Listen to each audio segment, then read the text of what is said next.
De cette manière, ils exportent des mois de travail puis de matières premières pour rien.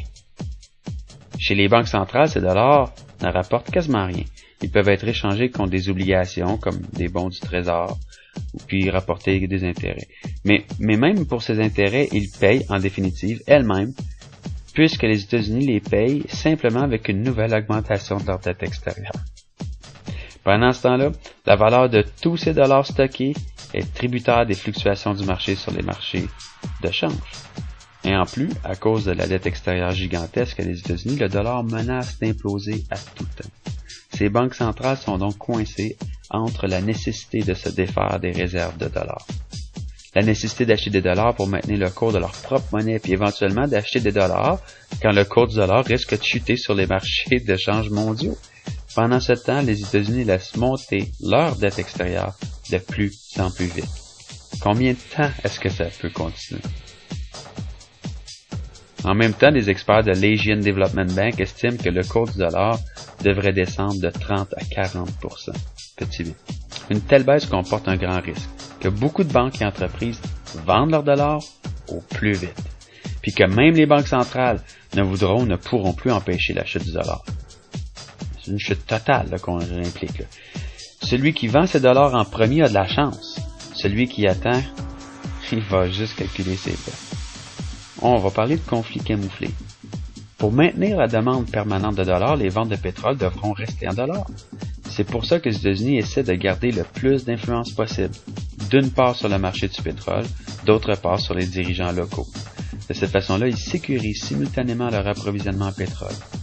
Ensuite, chez les locaux au pouvoir, il y a des contrats lucratifs à obtenir avec lesquels on peut s'approprier un maximum de bénéfices sur la production de pétrole. La peur gagne toujours sur la raison. J'ai déjà parlé de ça dans plusieurs autres de mes clips. Ceux qui me suivent comprennent de quoi je parle. Les émotions sont plus fortes que les raisons. Mais quand ces dirigeants locaux ne peuvent plus vendre leur pétrole en dollars, les États-Unis ont un gros problème. Dans ce cas, le président des États-Unis n'expliquera pas combien sont payés dépendant de la demande de dollars. Le conflit sera donc toujours camouflé. Pour cela, systématiquement, un thème émotionnel sera choisi. Autrefois, c'était le danger des communistes. Aujourd'hui, c'est le danger des terroristes, des fondamentalistes, puis d'autres peurs populaires comme l'ennemi a des armes de destruction massive ou l'ennemi essaie de fabriquer des armes nucléaires. Qu'il existe ou qu'il n'existe pas, rationnellement, aucune preuve, puis c'est sans importance. Les émotions l'emportent toujours. Même le fait que les accusations peuvent être inversées, preuve à l'appui, n'est remarqué par quasiment personne. Les États-Unis ont des armes de destruction massive, puis les ont déjà utilisées.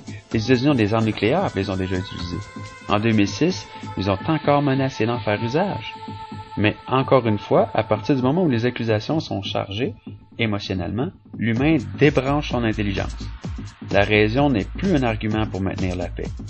Le théâtre ne se concentre plus qu'autour des accusations. Et puisqu'ensuite, il n'y a que des spécialistes d'armes de destruction massive ou d'armes nucléaires qui ont la parole, pratiquement personne ne découvre le problème réel des États-Unis. Faisons un tour pour voir quelques conflits de plus près. On va parler d'un pays que j'aime beaucoup, le Venezuela. Au Venezuela, les États-Unis essaient, depuis de longues années, de faire tomber le président Chavez, avec le prétexte qu'il est un dangereux communiste. Chavez a nationalisé l'industrie du pétrole et exporte une partie de son pétrole en transactions d'échange, comme par exemple du pétrole contre des soins médicaux avec Cuba. Dans la transaction d'échange, il n'y a pas besoin de dollars. Les États-Unis ne peuvent plus en profiter. En Irak, jusqu'en 1990, les États-Unis avaient des contacts commerciaux lucratifs avec Saddam Hussein. Saddam était un bon allié qui, en 1980, avait tenté de libérer le personnel à l'ambassade des États-Unis à Téhéran. En 1989, Saddam accusait le Koweït d'inonder le marché de pétrole puis de faire tomber les prix. En 1990, Saddam annexait le Koweït. Cela provoquait un retournement immédiat de l'attitude des États-Unis. Avec l'annexation du Koweït, Saddam disposait de 20% des réserves de pétrole mondiales.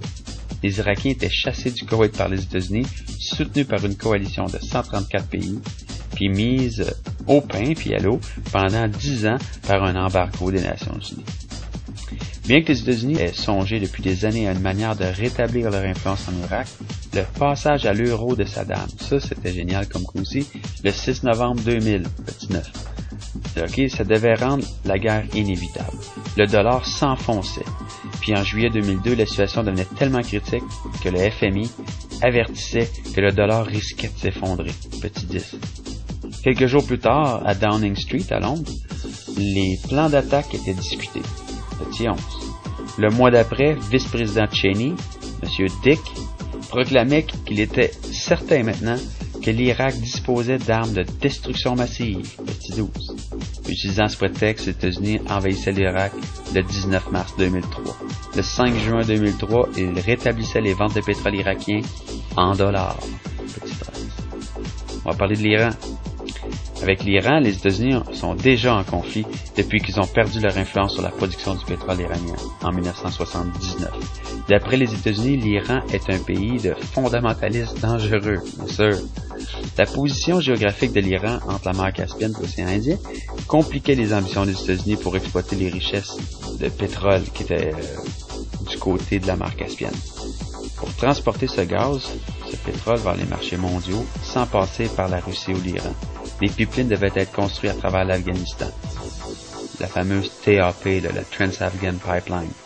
Ceux qui suivent les conspirations puis le commerce mondial, ils savent très bien de quoi je parle. C'est pas une conspiration, par exemple. Il y a des photos, faites des recherches, on peut là très bien avoir la pipeline. Cela a résulté en plusieurs conflits d'intérêts avec l'Iran. George Bush avait alors prétexté la présence d'Osama Bin Laden pour commencer une guerre contre l'Afghanistan. Petit 14. En 1999, l'Iran annonçait publiquement qu'il voulait également accepter des euros pour son pétrole. Oh boy! L'Iran vend 30% de son pétrole en Europe, le reste surtout à l'Inde et à la Chine, puis pas une goutte aux États-Unis, suite à l'embargo que les États-Unis ont eux-mêmes établi. Malgré les menaces de Bush, qui mentionnait les pays dans son fameux axe du mal, Axis of Evil, l'Iran a commencé à vendre du pétrole en euros à partir de printemps 2003. Ensuite, l'Iran voulait également établir sa propre bourse de pétrole, indépendante de l'IPE et du NYMEX. Elle devait ouvrir ses portes le 20 mars 2006. Compte tenu de la faiblesse du dollar à cette époque, un succès de cette bourse mènerait au désastre pour le dollar, puis donc les États-Unis. Mais au début de 2006, les tensions ont sérieusement monté. Petit 15. Finalement, l'ouverture de la bourse a été retardée. Au plus vite, le président Poutine a alors ouvert une bourse en Russie qui faisait perdre l'intérêt de cette bourse iranienne. Petit 16, petit 17, petit 18. Les États-Unis accusent l'Iran de vouloir fabriquer des bombes nucléaires. C'est pas nouveau. L'Iran et d'autres pays arabes se sentent en effet menacés par l'arsenal nucléaire d'Israël, qui n'est pas membre du traité de non-prolifération. En 1981, Israël avait bombardé la centrale nucléaire presque achevée à Osirak, en Irak. Depuis, plusieurs pays envisagent de se munir d'armes nucléaires pour contrer la menace israélienne. Il peut sembler étrange qu'un pays disposant de pétrole veuille de l'énergie nucléaire. L'Iran exporte du pétrole brut mais importe des produits de pétrole raffinés. Ceux-ci sont nécessaires pour l'éclairage, le chauffage, le transport, l'industrie de sa population qui est croissante. Pour beaucoup d'Iraniens, le prix réel de ces produits serait trop élevé. C'est pour ça qu'ils sont vendus bon marché puis à perte pour le trésor iranien. Le passage à l'électricité doit fournir de l'énergie à un prix abordable à tout le pays. L'Iran a besoin des revenus de ses exportations de pétrole pour financer les importations de beaucoup d'autres produits dont le pays a besoin. Les centrales iraniennes semblent une cible favori pour ses adversaires. Si elles étaient détruites, l'Iran devrait se résoudre à consommer du pétrole au lieu d'exporter en euros. Dernièrement, le chef de l'AIEA, Al-Bahradi, a mis en garde ses adversaires pour qu'ils n'attaquent pas les centrales iraniennes. Petit 19. Aujourd'hui, en prenant l'Iran comme prétexte, comme test aussi, un coup fourré a été concocté. Ensemble avec les autres pays à armes nucléaires, puis l'Allemagne, le Japon, les États-Unis, veulent s'emparer du marché mondial des combustibles pour centrales nucléaires. Avec ce plan, la demande de dollars serait assurée pour une période longue, même au-delà de l'ère du pétrole. Petit 20. On va parler de la Russie maintenant. Depuis 2006, la Russie a également tourné le dos au dollar. Petit 18. En vendant le surplus de dollars aux banques centrales, le président Poutine a pris soin que cela n'ait pas de conséquences pour le cours du dollar. Cependant, la base pour la demande mondiale de dollars a bien diminué. Les États-Unis ont besoin de la Russie pour le hold-up sur le marché des combustibles nucléaires. Donc, des représailles semblent peu probables. Comment vole-t-on des réserves de pétrole? Il y a encore un autre aspect à l'abus du dollar. Pendant les manifestations contre l'évasion par les États-Unis d'Irak, la plupart des manifestants comprenaient qu'il ne s'agissait pas d'armes de destruction massive. L'Irak a la deuxième plus grande réserve de pétrole au monde. Les manifestants supposaient que les États-Unis étaient après le pétrole irakien. C'est vrai.